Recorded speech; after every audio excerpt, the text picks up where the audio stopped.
Bonsoir à toutes, bonsoir à tous, on est en direct, 18h45, ravi de vous retrouver pour un nouveau numéro de Sport en scène. Ce soir, on va parler football avec Romain Djoubri, l'entraîneur du FC Rouen, on va parler pétanque. Ce week-end, gros événement, vous verrez ça avec Philippe Poulard, et on va parler tout d'abord handball.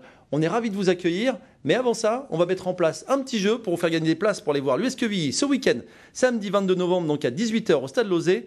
Vous appelez le 06 76 51 90 05. Il y a 2 places VIP et 8 invitations en pourtour donc à gagner. Au total, il y aura 4 gagnants en pourtour et 1 gagnant en VIP. C'est parti, vous appelez, vous voulez gagner des places pour l'US Quevilly, pour aller voir l'US Quevilly ce week-end. C'est parti, 02 76 51 90 05. On donnera les noms, puis on les a avant la fin de l'émission. Allez, on va attaquer tout de suite avec notre premier invité. Bonjour messieurs, je ne vous ai pas salué.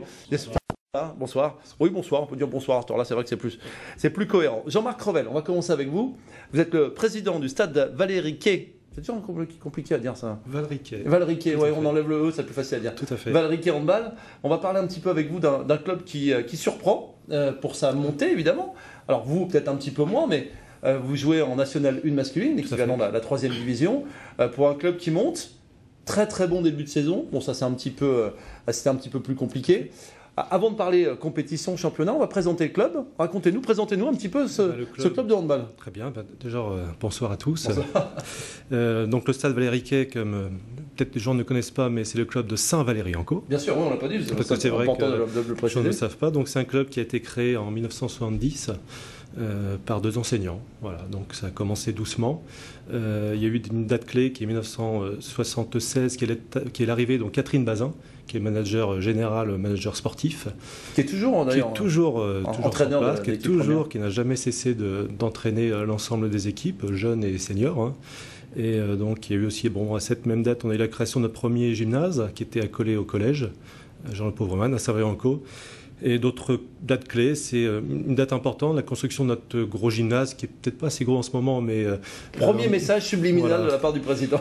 On va y revenir après. 1995, et donc à partir de ce moment-là, je crois que c'est 95 ou 96, on est monté au niveau national 3. Et depuis, on n'a pas arrêté de monter progressivement. En ayant des fondations solides. Et en 2001, c'était la N2. Et depuis cette année, nous sommes en National 1, le plus haut niveau amateur. D'accord. Voilà, donc un petit peu l'historique en quelques... C'est le troisième niveau national. Tout à fait, en quelques dates. Après, il y a plusieurs poules en fonction des régions. Tout à fait. Voilà. Alors, ce que j'ai oublié de dire aussi, on a eu aussi un président qui a été formidable, qui est toujours président d'honneur, qui est Michel Bazin. Voilà, Michel Bazir, qui a été pendant 10 ans le président, qui est un homme qui a été important pour le club, qui l'est toujours, et qui a porté ce club très très haut. Voilà, je vous fais un petit... On va le saluer. Voilà, tout à fait, je le salue aussi. Un petit mot sur la structure, nombre de jeunes, de quel âge à quel âge? Nombre de licenciés déjà, on est toujours entre 180 et 200. On a à peu près 40 filles, il faut dire qu'on a aussi des filles, forcément. Bien sûr. Et après, on a, je crois, 13 ou 14 équipes jeunes. En équipe senior, on a surtout 3 équipes seniors masculines. L'équipe A, donc, qui est en N1. On a une équipe B qui est en prénat, ce qui est quand même pas mal aussi. Hein. Pré-nationale. Voilà, prénat, oui, notre jargon. on aura les U16 on raccourcit toujours un peu les choses. Et une autre, donc un 3e groupe qui a un niveau beaucoup plus bas, qui est un peu plus, mais bon, qui marche bien aussi cette année puisqu'ils sont premiers. Et ensuite, on a une équipe senior féminine. D'accord. Voilà, mais il faut des bons dans les équipes qui suivent pour pouvoir les intégrer plus haut. Tout à fait, parce que je dirais que... Alors, on va parler, je suis le président, donc je vais forcément parler un petit peu la partie financière. On est dans un club atypique, pourquoi? Parce qu'à ce niveau où on a le plus petit budget de ce niveau. Donc on a un budget qui est entre 180 et 200 000 euros. Par rapport à d'autres équipes qui tournent entre les 600 et 700 000. Donc, ce qui veut dire qu'on n'a pas les moyens, je vais parler un petit peu comme Guiraud, on n'a pas les moyens chez nous. Et donc, de jouer avec des champions. Mais par contre, on peut jouer le maintien. Et c'est vrai que ce qui a été mis en place depuis très très longtemps par Catherine, notre manager général, c'est de justement mettre en place le système de la formation. Donc, on est dans la détection, c'est-à-dire que Catherine fait le tour de toutes les écoles, à Saint-Valery, etc., pour détecter très très vite. Dans le Pays de Caux, tu as la recherche. Mais bon, surtout Saint-Valery-en-Caux, les petites communes autour, forcément, quoi. Et trouver vraiment le jeune qui a ce côté dynamique, qui a ce côté esprit collectif. Et donc, depuis qu'ils sont petits, Catherine les suit maintenant avec un nouveau, qui est là depuis quelques temps, qui est Ibou Diallo, qui assiste Catherine aussi depuis quelques années. Et voilà, donc on est dans donc le seul moyen pour nous de nous en sortir, c'est la formation. D'ailleurs, l'équipe première est composée à peu près de 60 à 70% de jeunes de la formation du Stade Valéry-Quay, ce qui est notre façon de nous sauver. Effectivement. Et voilà, donc, élément important. Tout à fait. Du tout. D'accord. Non, téléphone qui sonne. Voilà. Un petit mot, on va parler sportif maintenant. Très beau début de saison, 2 victoires. Une première face à l'équipe ici, voilà, de Rouen, de la métropole. Et puis un petit point avec une victoire à Asnières. Et puis après, match nul. Et puis moins bien sur la dernière partie, quoi. C'est vrai qu'on a très bien démarré. Mais on savait aussi qu'il ne fallait pas s'enflammer, que le championnat serait long, dur pour nous. Pourquoi dur? Parce qu'on n'a pas beaucoup de bancs. Donc, je parlais de budget tout à l'heure, on n'a pas pu faire un recrutement comme l'aurait souhaité Catherine. Donc, à partir de là, on fait avec. Et c'est vrai que depuis quelques matchs, on sent que, voilà, je dirais que je ne suis pas inquiet plus que ça pour l'instant, parce qu'on ne perd pas grand-chose. On perd surtout, je pense, d'un manque de bancs. Et voilà, donc on sait que dans le dernier quart d'heure, c'est un peu compliqué. On l'a vu encore samedi soir. Mais on est 8e. Ne s'inquiète pas pour l'instant. 8e avec 11 points. Voilà, le leader, c'est Vernon aujourd'hui avec 17 points. Et c'est quoi les 2 dernières équipes qui descendent? C'est, je crois, les 2, oui. C'est ça, oui. Donc les 2 dernières, c'est Sainte qui a 8 points. Donc voilà, il y a un petit matelas pour l'instant. Donc le but, c'est vraiment se maintenir. Il faut vraiment se maintenir, c'est ce qu'on recherche. Parce que, comme je dis, depuis quelques années, on a toujours un défi, c'était la montée en N1. Et maintenant qu'on y est arrivé, il ne faut pas perdre ce côté challenge. Donc le challenge, pour nous, maintenant, c'est le maintien. C'est le maintien. Voilà, c'est très clair. Alors c'est étonnant quand même quand on regarde. Il y a quand même de grosses équipes de la région quand même. Oui, Vernon, Gaufreville un petit peu moins bien, mais on ne sait jamais. Voilà. Oui, vous, Saint-Valéry, donc la Wassel, la métropole. Et puis un petit mot de Caen, évidemment, aussi. Donc il y a 5 équipes sur 12 qui viennent de Normandie, quand même. C'est une poule très, très normande. Ouais, c'est ça. Ce qui est très, très agréable, parce que pour nous, ça nous évite de faire des grands déplacements. Ça, c'est aussi une bonne chose, parce qu'on sait que ça nous coûte très, très cher pour nous, puisqu'on est vraiment en bord de mer. Donc la zone géographique n'est pas forcément très favorable pour nous au niveau déplacement. Mais ce qui est sympa, voilà, on a des derbies qui sont super sympas. Et puis voilà, donc c'est un championnat. Et comme je disais, Saint-Valéry-en-Caux, ville de 4000 habitants, qui se retrouve face à des grandes villes. Parce que dans le groupe, il y a quand même Rennes, Nantes. Donc voilà, un challenge qui est très très intéressant pour nous. Et je sens l'envie. Voilà. Oui, bon là, on est un petit peu découragé de temps en temps. Je l'étais en fin de saison dernière, j'expliquais en faisant un article un peu dur parce que je trouvais qu'on n'était pas très aidé par certains partenaires privés, certains partenaires, on va dire, institutionnels. Le message en train, je pense, est bien passé puisqu'on a des contacts intéressants en ce moment, mais ça suffit jamais, quoi. Il faut vraiment qu'on recrute encore des partenaires privés. On est toujours, on va dire, un petit peu entre guillemets à la chasse. Le message est passé. Si vous êtes dans l'agglomération de Saint-Valéry, vous voulez aider donc le club de handball, vous contactez Monsieur Crevel. Ton numéro de téléphone va passer à l'écran. C'est super sympa. Voilà, vous contactez le club. Allez, on va parler d'un club qui a été très haut, qui l'est un petit peu moins et qui essaye de regagner tout doucement et qui a des résultats tout doucement. Avec Romain Joubry, vous étiez venu il y a quelques mois de ça, mais quand vous étiez avec l'équipe réserve, l'équipe des jeunes, même plus précisément, voilà, l'équipe de la formation, après un très beau parcours en Coupe Gambardella, vous êtes passé donc entraîneur de l'équipe première, donc en DH du FC Rouen. Comment s'est passée la transition? Parce que c'était un petit peu compliqué, on avait annoncé William Liron. Puis pour des raisons purement administratives, on l'appelait comme ça c'est pas possible. Donc la transition déjà. La transition, elle est simple, c'est qu'effectivement, c'était William qui a été nommé dans un premier temps par le comité directeur. Il voulait pas dégarnir la formation qui marchait très bien, en l'occurrence moi sur les 19 ans, Thomas Lessal sur les 8-17, Greg Ménard sur les 15. Il voulait pas du tout toucher à la formation, donc ce qui était louable, bien sûr, ouais. Pas de souci. Par contre, il y a un point de règlement qui est sorti au niveau de la Fédé qui disait qu'à un moment donné, s'il y a une compétence, il y a un diplôme, et pour officier au niveau des H, il fallait le DEF. Et William n'avait pas le DEF, donc ils se sont mis un petit peu en recherche d'entraîneurs disponibles, disposés à venir entraîner. Et ils se sont arrêtés très rapidement, ils ont privilégié la solution interne, et en interne, le seul qui avait le diplôme, c'était moi, donc ils m'ont proposé d'accepter de relever le challenge en binôme avec William, voilà, tout simplement. Donc j'ai accepté parce que bon, entre guillemets, le pouvoir ne se refuse pas, et moi, pour ma progression aussi personnelle, le diplôme que je suis allé chercher, c'était pour un moment donné, peut-être pas tout de suite, mais voilà, vivre une aventure comme celle-ci. Elle s'est présentée, je l'ai saisie tout simplement. Alors, quand on regarde un peu l'effectif, quand on virevolte un petit peu, il y a quelques noms qui parlent. Anthony Lop, qui a été un des grands de l'équipe de l'US Quevilly. Jérémy Prieur, ancien du FC Rouen, qui est revenu. Kevin Giboyo, lui aussi, fait partie des anciens de Quevilly. Et puis, il y a forcément les jeunes que vous connaissez, la nouvelle génération. C'est l'amalgame de tout ça qui doit faire du FC Rouen un club qui va monter en fin de saison. Bah oui, la mayonnaise doit prendre entre des anciens expérimentés qui ont un cursus, qui ont un passé, qui ont une histoire, voilà, qui ont des sensibilités par rapport à une approche de match, des notions tactiques, et des jeunes qui sont un petit peu insouciants et qui sont pas dans le calcul. Donc effectivement, à moi de trouver la bonne harmonisation pour que tous ces gars-là, justement dans le vestiaire, ça vive bien déjà dans un premier temps, et que sur le terrain, ça se reproduise en ayant de bons résultats. Aujourd'hui, c'est pas mal. Le bilan, il est simple, 5 victoires, 3 nuls, 0 défaites. Ça parle un petit peu. Alors, le seul qui ne parle pas forcément, c'était à domicile, où ça a été un peu compliqué. Ça a un peu hurlé dans les supporters qui vous suivent évidemment toujours. On parlait de supporters tout à l'heure avec Monsieur Crevel. Il y a toujours ce noyau. Ne pas gagner à Diochon, pour les supporters, c'est insupportable, visiblement. Ouais, c'est insupportable, ça devient insupportable, mais c'est pas facile. C'est pas facile de jouer dans l'enceinte de Diochon. Ce qu'il faut savoir, c'est qu'à un moment donné, les adversaires qui viennent, pour certains joueurs du niveau régional, c'est la première fois qu'ils foulent la pelouse. Et effectivement, en termes de motivation, il n'y a pas mieux que de jouer dans un stade mythique avec son histoire, son passé. Pour peu qu'il y ait 300, 400, 500 personnes, ça fait malgré tout quand même du bruit. Donc voilà, c'est difficile de jouer contre des adversaires qui sont motivés, surmotivés, parce que le FCR reste le FCR, même en DH. Voilà, la tunique rouge donne envie de se transcender. Et voilà. On joue au match de sa vie, c'est ça? C'est un peu ça.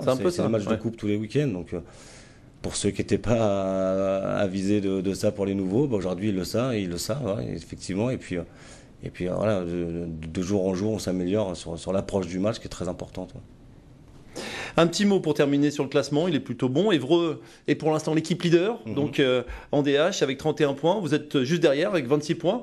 Donc il y a quand même quelque chose à faire. Avec un match en retard. Avec un match en retard. Précision effectivement importante, on est bien d'accord. Puis il va y avoir avec la pluie, là, on va... Mais un match en retard n'est pas un match gagné. On est bien d'accord, mais il n'est pas perdu non plus. Voilà. Il n'est pas perdu non plus. En tout cas, voilà. Bon début de saison. Toujours invaincu, la seule équipe de ce championnat d'ailleurs invaincue. Meilleure défense, quasiment deuxième meilleure attaque. Donc voilà, le bilan est plutôt bon pour le FC Rouen. À suivre de près, quoi. Ouais, on a fait un début de saison un petit peu poussif parce que effectivement, il fallait que le temps que la mayonnaise prenne entre justement le recrutement qui était fait, les jeunes qui montaient des 19 ans, voilà, etc., qu'on s'imprègne un petit peu dans l'empreinte de Diochon, de l'adversaire, du niveau aussi de pratique, parce que des garçons comme Prieur, Lope, etc., ne sont peut-être pas spécialement aujourd'hui taillés pour jouer en DH. En tout cas, ouais, voilà, ils sont passés par là. Le temps qui s'adapte aussi à la situation, même si Anto est blessé. Anthony Lope, est blessé, mais c'est vrai que voilà, c'est un bon début de saison, et là on est sur une dynamique, sur une lancée, on est sur 3 victoires consécutives. On a pris un gros revers, une grosse claque en Coupe de France contre Sotteville. Ça nous a fait énormément de bien parce que derrière, ça nous a permis de se remobiliser et de repartir du bon pied. Merci à vous. On va parler de pétanque dans quelques instants. On va relancer. On a déjà quelques gagnants.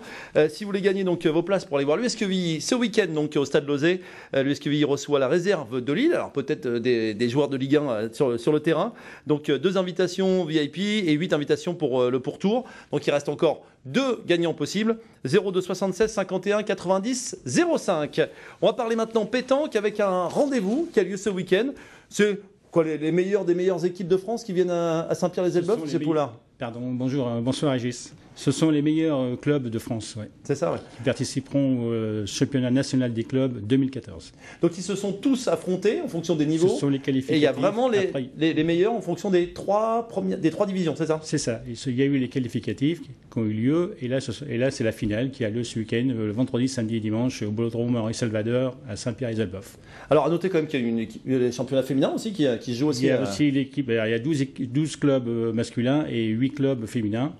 Et dans les clubs masculins, il faut nommer quand même qu'il y a un club de la Ligue de Haute-Normandie qui est le club de rugby. De l'Eure, voilà, club de l'Eure. Un favori comme ça. On imagine, on en discutait un petit peu avant. Finalement, quand on regarde ceux qui participent, est-ce qu'on imagine quoi, des clubs d'où, qui viennent d'où? On va juste poser la question rapidement. Du sud de la France. On imagine. Peut-être. Oui. A priori, l'image d'Épinal, c'est ça. Marseille. Marseille, et pas tant que ça, plutôt. Non. Il y a les clubs de la région parisienne et le club de Pas-de-Calais. Les clubs du Terne, Gaillac, il y a les Deux-Sèvres avec Chandonnier, il y a aussi le club d'Orléans, qu'on parlait tout à l'heure de football, bien sûr. Val-de-Loire, Quimperlé, Finistère, Antibes, Il y a quand même en moins un club de bord de mer du Sud, mais Gourdon dans le Lot. Mais finalement, c'est très réparti géographiquement. Voilà, tout à fait. C'est tout niveau, c'est dans toute la France. Hein. Il n'y a pas que la Marseille ou à Marseille qu'on joue la pétanque. Hein. Bon, même s'il y a évidemment la Marseille à pétanque tous les ans, mais ça y a une réputation. Bien sûr. Vous attendez donc beaucoup d'équipes. Il y aura combien de joueurs au total quasiment sur tout ce week-end? C'est de 12 clubs masculins de 6 joueurs par club. Hein, ça fait 72. Et 8 clubs féminins de 6 joueurs aussi. Donc ça fait du monde quand même. Voilà. À chaque fois, il y a un vrai succès.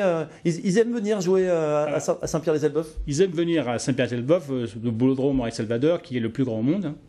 Et c'est la 3e année que la fédération nous donne cette compétition, la Ligue de Haute-Normandie.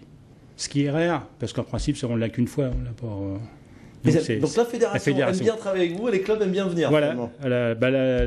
La Ligue organise cette manifestation en association avec la fédération. Il faut savoir quand même que la fédération se déplace à 22 membres pour organiser cette manifestation. Et il faut compter 20 bénévoles de la Ligue aussi pour organiser cette manifestation. D'un point de vue pratique, moi je suis spectateur, je veux aller voir. Ça me coûte quoi? 0. D'accord, bah voilà, au moins, voilà, une information. Et l'entrée est gratuite. L'entrée est gratuite, voilà. Rendez-vous donc au Bolodrome. L'entrée est gratuite. Vendredi, samedi, dimanche. Les grandes finales, ce sera dimanche. Forcément. La grande finale a lieu dimanche aux alentours de 18h. La remise est aux alentours de 18h et la finale donc il faut venir avant. À 14h30. D'accord, toute l'après-midi. N'hésitez pas, donc Bolodrome de Saint-Pierre-les-Elbeuf. Et la manifestation commence vendredi aux alentours de 15h. La réception des équipes et le début de la compétition à 16h30. Voilà, donc dès vendredi 16h30, si vous avez un petit peu de temps, n'hésitez pas à aller faire un petit tour. Allez, un point sur les résultats du week-end, c'est parti.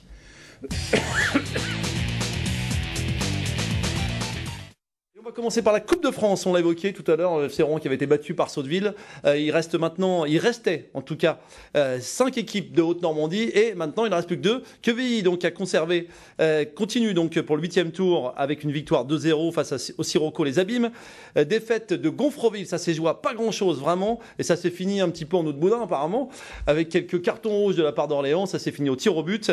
Le Havre est allé gagner à Trouville-Deauville 3-1. Lillebonne donc qui a été battu par Ailly-sur-Somme en prolongation.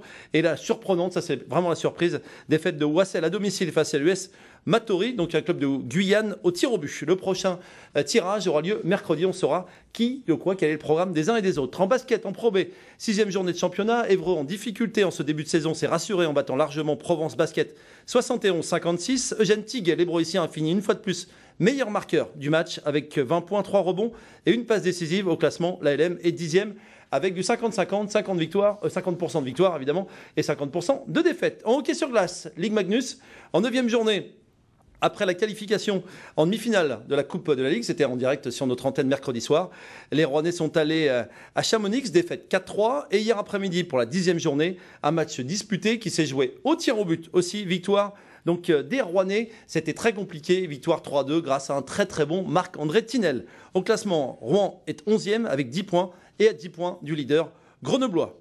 Un petit mot pour terminer dans les résultats. On suit toujours notre Haut-Normand, Jean-Édouard Cricioche, donc à la route du Rhum, en classe 40, au pointage de 16 heures. Il était 17e dans sa catégorie, donc en classe 40, et le premier n'est toujours pas arrivé. Voilà, on est vraiment dans les petites catégories, enfin, en tout cas dans les catégories inférieures, on va les appeler plus comme ça. Et donc le premier n'est toujours pas arrivé. Lui, il est 16e, mais il grimpe chaque semaine des places. La semaine dernière, il était dans les 20e places.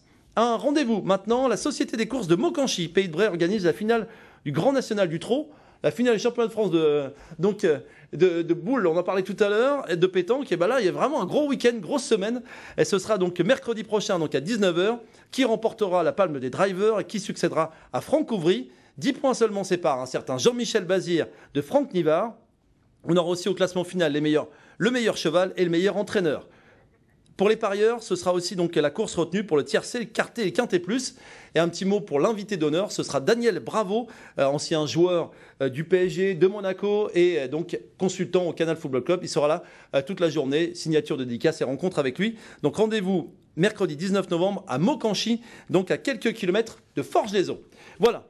Et un petit mot pour ceux qui veulent encore gagner des places pour l'US Quevilly. Vous avez le panneau qui s'annonce maintenant, c'est parti. 02 76 51 90 05. Et on fera ça comme ça à chaque match à domicile de l'US Quevilly. N'hésitez pas donc à gagner vos places aussi avec nous.